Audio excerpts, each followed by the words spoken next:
कि धान में प्राय बदरा बहुत आथे। माइट का समस्या बहुत ज्यादा देखने को मिल रहा है। कम बदरा आथे, लाल धब्बा वाले ज्यादा आ जा भाई के वही मकड़ी वकड़ी दिखा थे। बाल बदरा आ जाते। मोर नाम गिरधर लाल निषाद है। मैं ग्राम बगदई में रहता हूँ। मैं 3 एकड़ में खेती किसानी करता हूँ। वैसे मैं कम से कम 100-200 साल से किसानी करता हूँ, लेकिन बीमारी कंट्रोल नहीं आते। 2-3 साल से मैं देखा हूँ कि धान में प्राय बदरा बहुत आते, तेकर कंट्रोल नहीं हो पाते।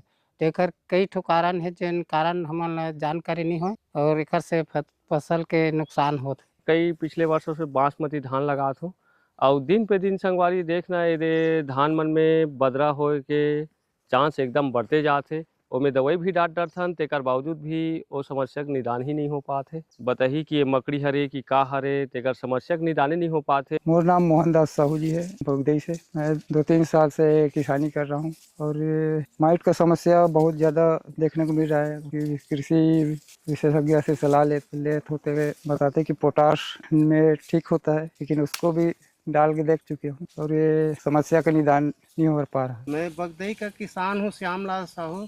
अब मैं अपना खुद खेती करता हूँ। फसल खातू कचरा सब डाले हूँ, दवाई पानी सब पूरा डाले हूँ। और ओकर बाद में ये बदरा आ जाते और ये बदरा के निवारण नहीं होते और दवाई वाला बताते डाल वो डाल, मैं सब दवाई डालता हूँ। फिर भी ये बदरा मोर 15% कम से कम बदरा निकल जाते हैं। 2 साल हो गए ऐसे छो जाते हैं। का पता नहीं का ये बीमारी है, एक समझ नहीं आए। मैं पूछथन तो कोई एक दवाई सही बताबे नहीं करे और डालथन जो बताते वो डालथन। हमन 2 बार 3 बार दवाई डालथन, फिर भी उत्पादन कमी हो जाते। मोर नाम गिरधारी है, बगदई के। और धान बो तो 10 साल होते, बाकी कतरो दवाई डारत तिहल बदरा के है हावे मकड़ी वकड़ी। मैं बगदई के रहने वाला हूँ। 2-3 एकड़ में बोता हूँ धान। धान में बहुत लाल धब्बा वाले ज्यादा आ जाते, तो दवाई वही डालत हन तब बोले काम नहीं करते, ले जाके दिखाए ला पड़ी है। हाँ खेमा, हाँ तोर किसानी का हाल चाल है? भाई के वही मकड़ी वकड़ी दिखा थे। मकड़ी ये कहा ये समझ नहीं आए, दवाई वही डाल डरे हो।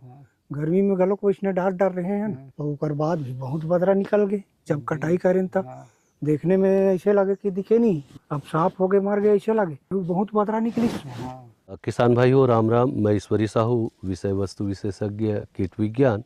और आप मन सुनत हो कि धान में मकड़ी होते और जेला राइस पेनिकल माइट की थन ओकर द्वारा हमला बहुत नुकसान होते।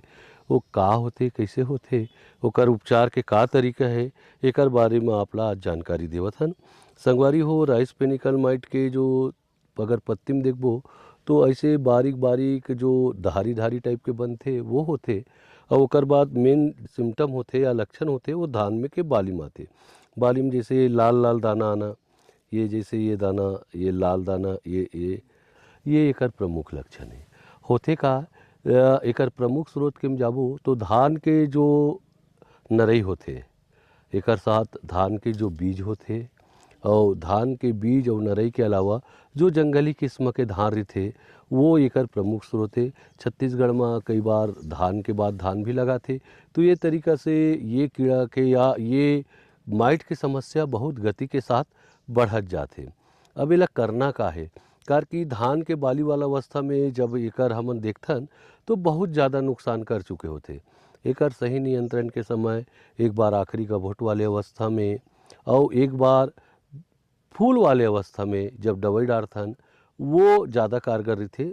दवाई का डालना है, एक ठोन स्पायरोमेसिफिन करके दवाई आते, ओकर आप 250 से 300 मिलीलीटर प्रति एकड़ के हिसाब से डाल सकता हो।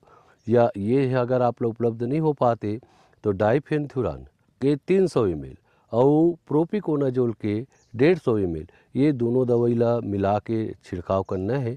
तो ये समय सेम आप ला गभोट वाले अवस्था में और फूल वाले अवस्था में करना है, तो आप ला जरूर कारगर होही।